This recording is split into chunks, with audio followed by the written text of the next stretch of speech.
Hey everyone, welcome back. Happy Friday. It's another amazing episode of the Telos Buzz right here on Telos Culture, your home for all the most exciting stuff happening on Telos. Good morning, everyone. Good morning, Hello, good afternoon, hello. good night, whatever it is for you. Right, yeah, we went over this last time. We are all around the world in all the different time zones. If you're Are. here, feel free to say where you're coming in from and what time it is where you are. It's always fun to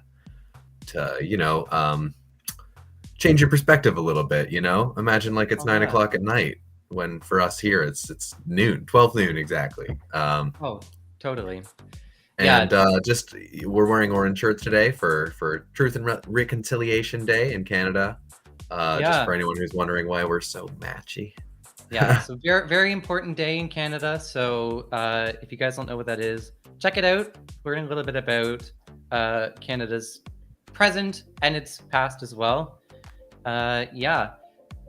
One other thing, no matter where you are or when it is in the world right now, you're going to be super excited for an awesome chat we've got coming up with the Good Block team to talk about dStor, decentralized storage. Whoa. Can't get more. I'm actually really excited for it. I love dStor and I love what it's trying to do and what it's going to be doing, what it already has done for NFTs on Telos. We'll get into all that in a bit. Before we get started, let us go and remind you guys how you can go and support Telos Culture, support Good Block as well because they're a block producer. If you want to see more stuff that we do, we've been active standby block producers for about a month now, so thank you guys again for all the votes. But keep voting, keep on subscribing, hitting the like button on this video, and let us know in the comments what you like to see. Yeah, we love seeing the feedback from you guys. Yeah, it all really helps us tremendously. Should we dive into some quick news headlines, Thomas? Let's do it. Because today is a very, very heated day for DeFi in Telos. Let me bring up our little. There it is. So, quick news. Telos is live. Holy moly, that's so exciting. Last I checked, the total volume locked was up to 2 million Telos. There's a pool on Omnidex as well that's trading between Telos and Telos. I don't know enough about DeFi to know why you would want to switch between Telos and Telos, but we're gonna have Kirsten on next week to talk about Telos, so I will ask him that then. Yeah, guys, Because if you're not sure, tune find out. in Friday. We're having Kirsten Worth on from the TCD, so you can learn everything from the Telos core devs themselves and Heck get yeah. all the deets. Oh So yeah. yeah, guys, check it out. Set your timers. We'd love to see you there. Yes. Same time, same place as today. Yeah, Other and exciting our news. friends Fortis also, I don't know if you covered this already, but they just announced a UI for Telos staking, and a Fortis exchange just got a release date, Yes, November that was 17th. earlier today. Like I was hosting their event, and the November 17th, Ford Exchange is coming. Very exciting stuff. Check out that video if you want to learn more. But all this to say, it's a very exciting time for DeFi on Telos. TEDP3 is out. So yeah, all kinds of stuff that's going to affect the growth and development of the Yeah, for those who don't ecosystem. know, that's the Telos Economic Development Plan 3, Yes. TEDP3. There you go. Yes. The third version of it. There have been a couple before. So yeah, we'll drop some links into where you can stake your Telos, and yeah, go check it out if you haven't already. But that's the news. Other exciting stuff in Telos is that dStor exists. So let's bring on CJ and Sean from Good Block, and let's talk dStor. Good morning, Good CJ and morning. Sean. Guys, It is morning here for us. it is morning here for me as well. I'm on the West Coast. Same. Nice West Coast energy. It's very exciting. Mountains, water. Mountains, water, rain. Right. Lots of mountains. I can't see them now because they're behind the building out that window, but there are some really nice ones right there. Wild. Oh, wow, beautiful. It's very flat here. We've got some lakes and It's very flat. farms.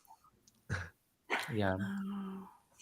I live in the Willamette Valley, which is between the coastal range, mountain range, and the Cascade Range. And it's very, very pretty here. Very green, lots of It's forest, where So when you say rivers. valley, is it pretty flat where you are, or is it like you can see the mountains on both sides? Like You can you're see the mountains on both sides. It's fairly Oh, wow. hilly, actually, here. The valley is not particularly flat. It's about maybe, I don't know, 50 to 75 miles wide. yeah, So, probably. It's in Oregon. It's wine country. Lots and lots of wineries. Beautiful and I'm on tasty. the other side of the other side of the mountains. It's a lot drier over here, and we get really dry, powdery snow and stuff. But you drive over the mountains when you want to get to the wine, or you need to go surfing at the beach, which is like 3 hours or 4 hours from where I live. And what Yeah, well, are you like an hour from the coast? yeah, I'm about an hour from the ocean, Whoa. 45 wow. miles. Yeah, tell us guys in the chat what the terrain is like where you are. We would love to hear it. Yeah. What's this? Honestly, I Yeah. I think it's fun. I don't know. When you live in a really flat place like this, like hills, Yes. mountains especially, you're like, "Whoa, that is so cool." I mean, Oh, yeah. everywhere around us has been glaciated flat, like just giant glaciers rolled by and destroyed it all. So Yeah. we got nothing. Lots of lakes, but that's about it. Yeah. Lots of lakes, tons of water. Oh, yeah. Uh, Erica says good Pinot Noir in the Willamette Valley. Yes. Oh yeah, so I'll look for that in the local wine stores. Yeah, Oh, yeah. I'm an indiscriminate wine drinker, so I don't care. It's all good. Whatever's If it's cheap. made of grapes, then we're set. Or All right. blackberries or Anyway, whatever. let's dive into dStor. And let's Yeah. just start with the basics. So, what problem is dStor trying to solve, and how is it solving that problem? Yeah, I mean, there are a number of problems with the cloud that that dStor is tackling. One of the first and foremost and our focus is on enterprise grade businesses. So we're looking at larger organizations and people that need to move a lot of data on a regular basis. But it's expensive. The cloud for enterprises is very, very expensive. There's also the potential for data loss. I mean, when your stuff is only stored in one region or one area, or even if it's in two, accessing it, there can be challenges. And every single year, data is lost by the big three. Then you have cloud provider outages. Wait, it's just lost. Like it's what happens to it? Well, the cloud sucks it up into the universe and it's gone forever. No. There's a monster that eats it in the data, cloud. there's a couple of ways that data gets lost. One, user error. So if a person on the end who's trying to access it, they can accidentally delete it. And then the other side of it is, which is worse. It's worse if someone else loses your data. Someone makes a mistake at a data center and something gets lost or deleted, or even you can't. It's there, but it's not retrievable in a timely manner that you need it. Those things happen.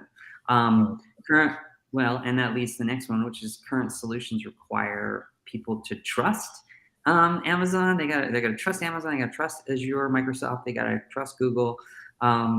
And then you have the other side of that follows that is government and corporate censorship. You can, have your stuff censored or your content or you shut down by corporations or governments who say, oh, you maybe violated their terms. And maybe you did because they got stupid terms. I don't know. Jeffrey Bezos wiggles his finger and then it's all Yeah. done. It has happened. Yeah, it has. So then there's also slow. If you're talking about decentralized competition, there's a lot of problems. I'm not going to go into all of them, but none of the decentralized competitors are really, really built for enterprise. We've done a lot of speed tests with them, and they're just not even close. And even when they are close, it's not consistently close. So the other side of it is super slow access for enterprise when it comes to our decentralized competitors. And the last piece, which I think is a really huge one, is there's just massive amounts of wasted energy and water consumption with our centralized competitors. I mean, the amount of water that is consumed and used for cooling by our competitors would just blow your mind. I mean, it's in Mesa, Arizona, which is a drought,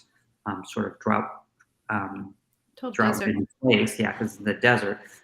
Google uses 4 million gallons of water a day to cool the system. Holy And crap. that's for cooling data centers and stuff.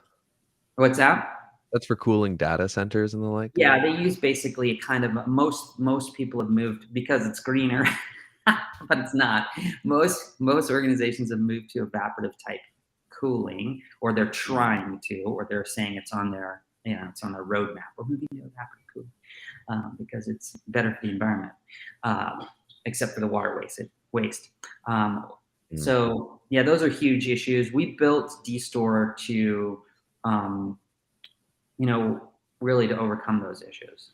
So, yeah, I would say another kind of key point is that when you're talking about centralized storage versus decentralized storage, the idea of Web3 is decentralized, and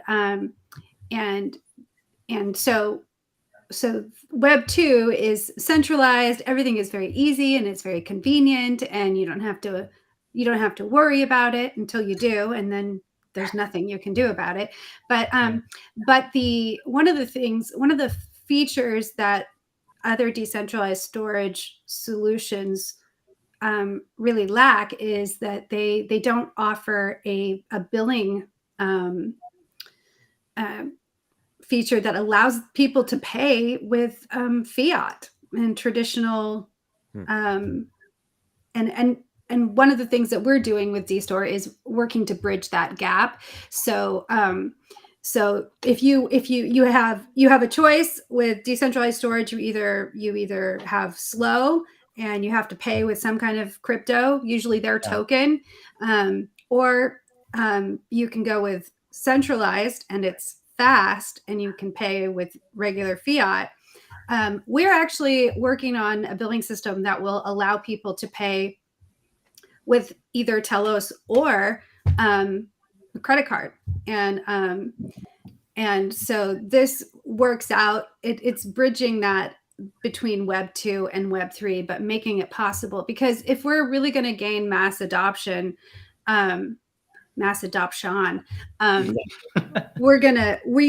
have to be able to meet the need where it is, and not be so focused on a future where all crypto is you can pay with many different cryptos, because that doesn't exist yet.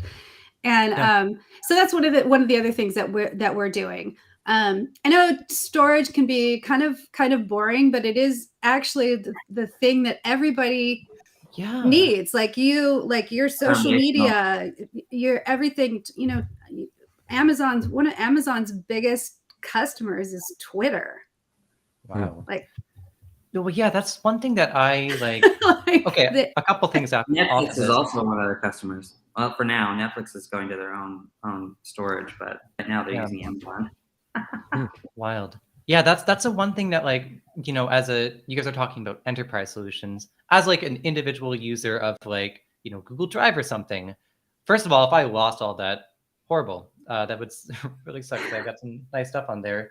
But also it's free for me. I don't have to think about the cost of it. But I'm also not storing a whole organization's worth of data and stuff on there. And as you're saying, you bring on people like Twitter and Netflix who are using massive amounts of storage. I can't imagine how expensive that would be. I can't imagine how much would suck if all that was lost or censored. So the fact that you guys are bringing this, you're doing it better than it sounds like a lot of the centralized competitors are doing, but you're also you're catering to people who are maybe not Web3 first, they're not crypto first, but they're taking advantage of what centralized storage offers.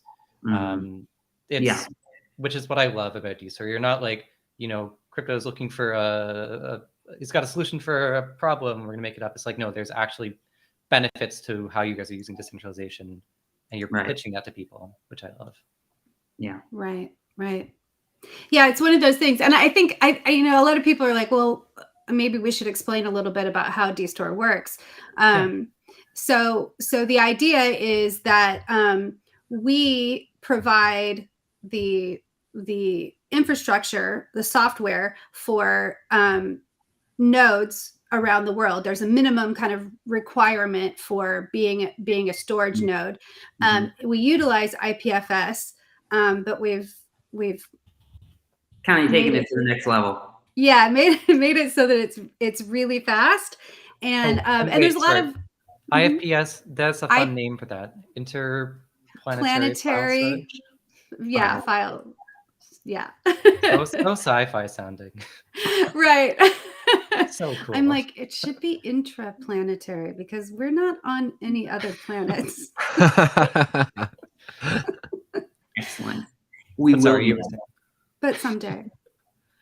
Once I get hold of Elon. I'm on 16. Yeah, we get that node on Mars, and we've got we're on 4 regions right now on Mars. We're going to be in all 12 of them by the end of 2032, and then we'll be on Titan by the end of 2034. And Titan's small enough that it's only 2 regions, so we're going to be all the way out to the belt. Excellent. We're going to be out to the belt. True geographic decentralization. Yeah. So going back to nodes. Yeah, so anybody that wants to, that has that kind of infrastructure in their, or they want to buy the infrastructure, and you can check out what's required at dstor.com, dstor.cloud. Yeah. Drop the link in the chat. You can find out what is required, but basically what happens is you plug in, and then you can from there you can plug into the network, and then you become one of the nodes that gets whenever someone is storing stuff gets distributed to that node. And we've got what's cool is that we're not Good Block. We're starting this, but this eventually it will be completely decentralized.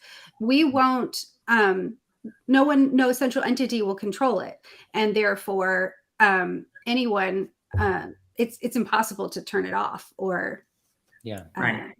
So that's the goal, and the whole thing was, the whole reason why, I'll just bring this up, the whole reason why we got into this in the first place was because Good Block was originally a gaming company, and we were building a game called Draco's Keep, and I'm sure that you can probably pop the link in the chat for people, or in the description. But there's a great video on Draco's Keep from like the early days of Good Block and Telos as a chain. Yeah, I mean that was, and that dream is not dead. It's just we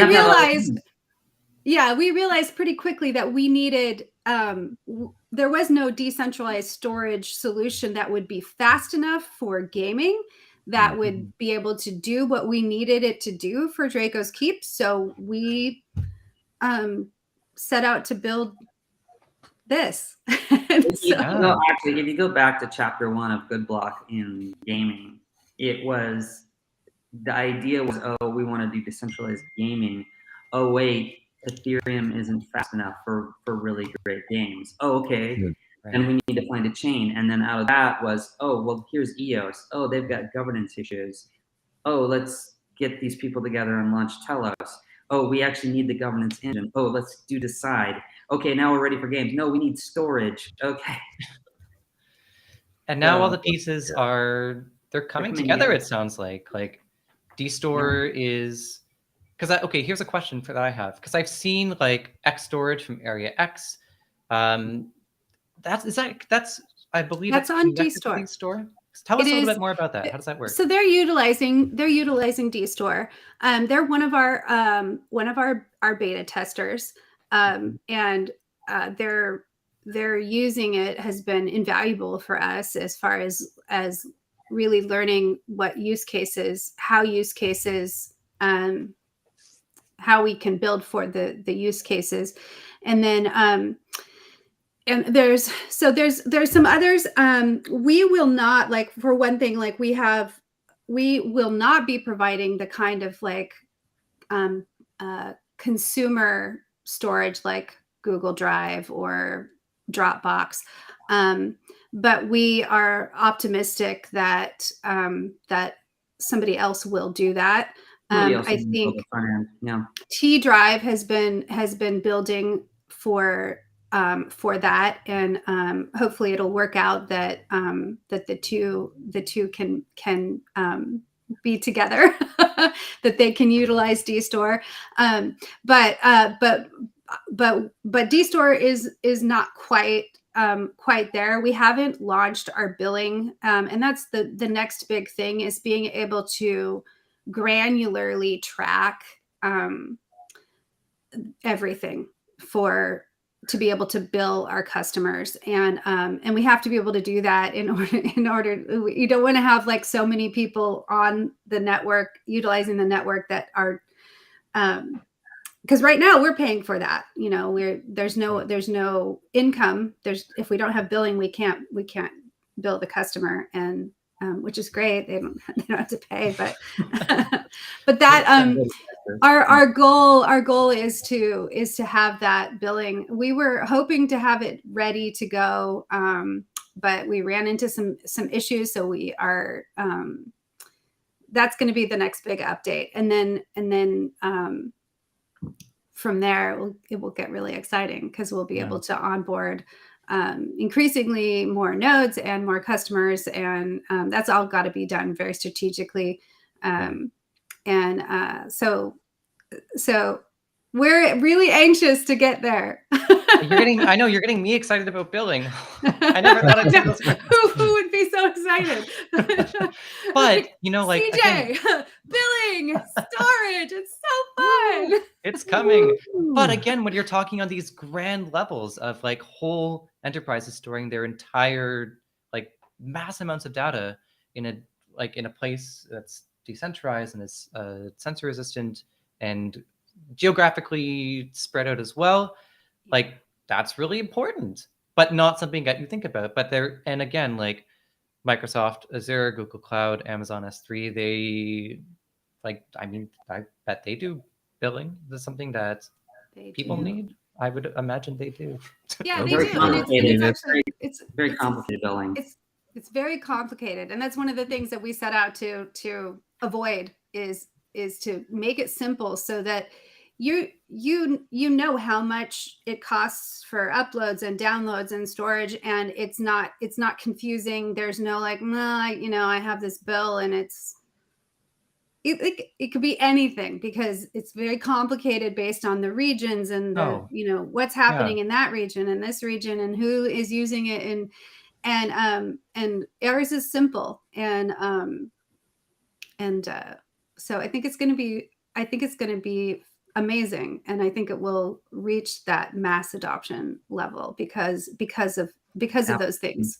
Yeah. I mean, there's a clear need for it. I was on Reddit the other day, and in my like local cities subreddit, someone was looking for a good like network programmer for basically what dStor does. They have an enterprise that needs a storage solution that's not going to fall into the hands of their Jeffrey competitors Bezos. or corporate espionage, etc. So they wanted a local network for their super tiny business, like maybe 10 people. And then the people in the comments were saying like, it's expensive if you're hiring someone else to do that, like blah, blah, blah, blah, blah. Basically, like I didn't think about it at the time, but now I'm like, oh, they should use dStor. I mean, it's decentralized, it's take care of their stuff. It's a solution for so many businesses that maybe don't want to hire on a full-time developer to run a network for them, right? Right. And what you're talking about specifically, and we've had some conversations about this, is geofencing for a specific local smaller region. And that is a solution that we're looking at. No one else in the decentralized space is doing it. Nobody really in the centralized space is doing it. It's like you're going to use whatever node they say that you're going to use. With decentralized, you have no idea, because then the nodes could be anywhere, and they could be like little tiny rando machines that somebody's got. With dStor, we're looking at how do we add geofencing for people who are in specific locations and who need, and that's not something that's like, oh, we're going to get that next week or something like that, but it is something that we're in the process of like, hey, how do we do this? Because we've had people talk to us about specifically governments talking to a reseller and saying, hey, what if we only want nodes in our country? So right now, Oh, totally. Yeah. And I think can't provide that, but we potentially can with just a few tweaks. So it's something on the radar. Yeah, and I think as people start to, as time moves along, people will continue to conflate decentralization with essentially like having their own thing, right? Like instead Yeah. of trying to hold on to it yourself, you just distribute it so far and wide and in so many small pieces that no one can put it back together except you. Yeah, exactly. Yeah, And fascinating. the way our system works, it just happens to be, you know, the way Douglas and the team built it, it is really, really fast. When you look at it, like we're in beta and we're already crushing it, like on all our speed tests against our decentralized competition. They're not even close because we are running at speeds right in there with our centralized competitors. And when you look at the numbers, it's sort of shocking. Like, oh wow, and you guys have, you know, you're only in beta at this point, so we're only going to get faster. So that's really exciting. On that note, we've sped through our time here on the Buzz, but I got one last question. This is an amazing chat and hearing about dStor and what you guys are doing. You guys are in beta right now. When is the next bit of it? Like, what's coming up next for dStor? When can people start using it, or how can people, if they're like, if they've got an enterprise solution and they want dStor? Right. So the and project manager. So I'm the product owner. Product owner. So as far as when dStor, when dStor Moon, well, there's things we can't talk about yet that are happening and that give us reason to smile a lot. But that's all I can say. But when as far as when we're going to have the billing launched and that's going to be kind of the next phase, I had hoped that it would be in Q3, but it's definitely looking more like Q4 of this year. And frustrating as it is, I'm sure everybody who knows Douglas knows that we never launch anything until it's ready. And when we ran into some issues, we were like, well, we got to fix this. We got to solve this. And so that's how that goes. But hopefully, fingers crossed, that we'll get there before the end of the year. Nice. Erica is excited here in the comments too. Thanks, Erica. Okay, well, we will, keep an eye out for that by year's end, and because I'm not an enterprise, I can't use dStor, but I'm excited for it to exist and for it to be open and in the world. So you can use dStor if you are making a works proposal, because DCide Voter is one of our customers. One of our beta testers, but a lot of people use it because it is DCide Voter has been using it for a long time. So anyway, thank you so much for having me. Yeah. Super great to be here, guys. I wanted to ask actually just before we break, is there anything people like, anything you want to push, like links for us to follow, social media accounts, like do you guys have your own token? How can we support dStor or Yeah, those are couple of things you mentioned we're not necessarily talking about at this particular point, but the content stuff we definitely can talk about. You can we have a YouTube channel for Good Block, Around the Block with Good Block. We also have our Block Party podcast, and later today. Yes, and we have I don't have very much stuff up right now, but I'll be producing more videos and stuff for mass adoption. So there'll be, I'll do some quirky, weird videos about stuff that helps people recognize how do we mass adopt? What does it look like to get people into the blockchain space. And Yeah, your Twitter handle is incredible at mass adoption. It's really good. so, right. And then of course there's just our normal Good Block website, the dStor .cloud.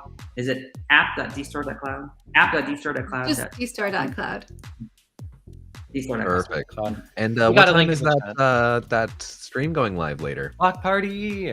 Yeah. Oh, Yeah, it was a- what is that? That's going to be at 8 p.m. UTC. 8 p.m. UTC. Thank 8 you. p.m. UTC, and it is 3.5 hours. 4:30. Yeah, early yeah, enough 3.5 that you hours. Yeah. won't have to be going to the club yet until 10, so you can get. And I just want to give first. I just want to give a quick plug, you guys. We could not do any of our content really without Telos Culture and their That's amazing skills that they bring to the table. Yeah. So please Aw, thank you. put your votes on Telos Culture. They're Yeah. nice. Do it up. Nice. And we don't And have to say over- it. Thank you, CJ. I mean, vote for Good And Block thank you, too. Sean. You guys are It's already. so Thanks nice for having having you all us. on here. Yeah, it's so Yeah. great. You guys are awesome. Thanks, guys. Yeah, great to see you Cheers. guys. Have a great day, everybody. Yes, and stay tuned next week. We're going to be coming on with Kirsten talking about Ask Telos. It's going to be fun. Ask Telos for Dummies. I think it'll be great because I need to figure out how the heck Ask Telos works.